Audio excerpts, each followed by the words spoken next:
Ending a relationship is a brutal act. There is no way it can be otherwise. You take something that was living, the synthesis of two people, of two lives, a unique entity, and you destroy it. You kill it, stone dead. Ending a relationship is a brutal act, and yet, strangely, women, who have often been referred to as the gentler sex, seem to be far better at it than men. Why might that be the case? Well, beneath the veil of politeness and civilization that society drapes over our socio-romantic interactions is nature.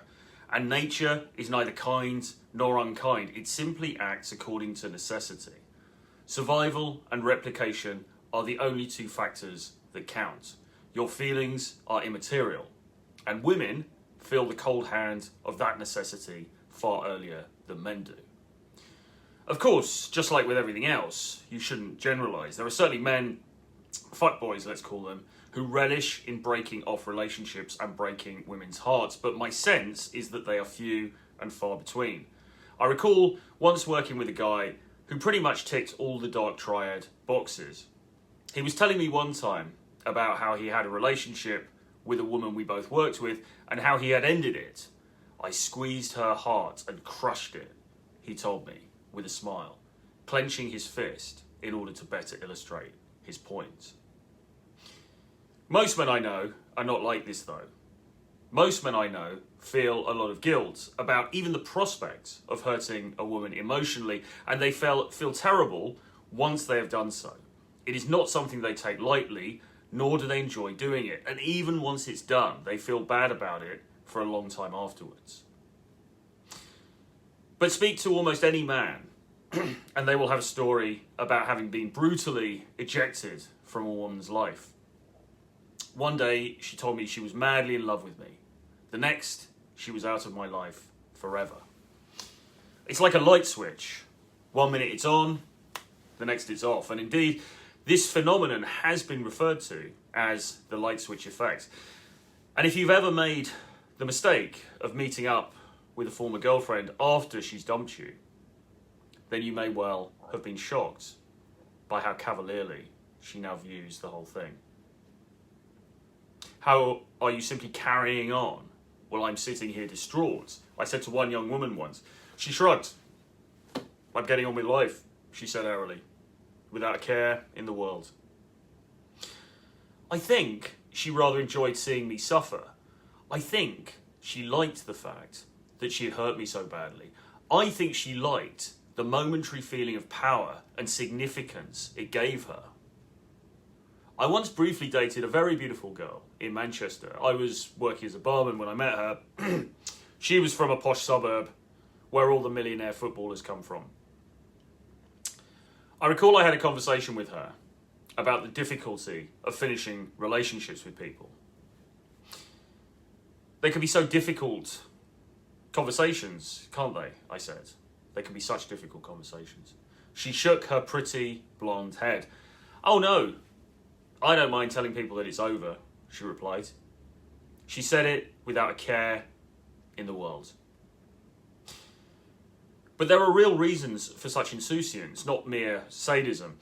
As I said, this is really only a function of nature. Women whose absolute and pressing biological imperative is to have children really have no other choice than to be ruthless. After all, when you only have a few years, really, in which to find a suitable baby daddy, you can't afford to find yourself saddled with either a weak buffoon or a hopeless wastrel with no intention of ever settling down. It is therefore reasonable to conjecture that the reason that women have a greater capacity for ruthlessness than men in this regard is because they require the emotional resilience to go from one coupling to another unscathed, thus giving them a better chance of finding a decent guy to procreate with. Which, when you think about it, is perfectly understandable. Broadly speaking, my relationships with women have all ended for two opposing reasons, depending on where in the timeline of my development you are. In the early days, I was continually dumped for being a needy, chody simp. The girls liked me initially because of the way I looked or how I acted, but a few months down the line, they realised that I was nothing more than a huge, black, gaping hole of need, and that they could do anything to me, and I'd accept it, and I would do anything for them. Of course, this was a massive turn-off for them.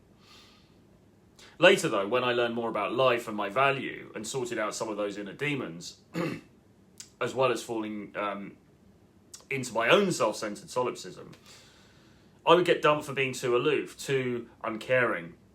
And actually this time, it was me doing the dumping more often than not, albeit with much procrastination, reticence, and sometimes regret. So if you don't want the girl you are currently with to take your heart and screw it up tight into a ball like it's a discarded McDonald's wrapper, then you must avoid the extremes on either side. You cannot need her more than she needs you.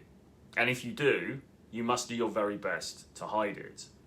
Women despise men who are weak and who rely on them for emotional sustenance. It may sound harsh, but she is not your mother. You are the one who's meant to be providing her with strength, not the other way around. Although she should be prepared to support you, of course.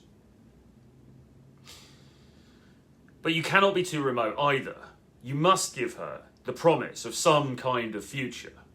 She must feel a sense, at least, of forward momentum. Otherwise, in time, she will close her heart to you and you will have great difficulty in prizing it open again. Although, not the impossible task that the discarded emotional wet blanket former boyfriend will face.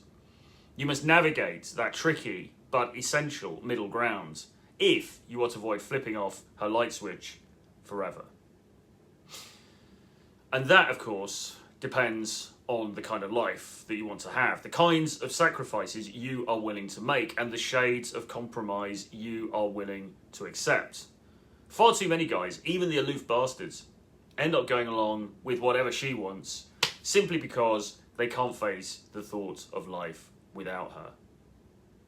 But bear in mind that life with her, in a situation you can't tolerate, might be an even worse level of hell, whose flames burn even hotter.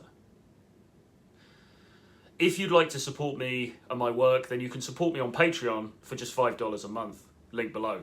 You will get an exclusive video like this one once a week, plus you can ask me questions for future videos.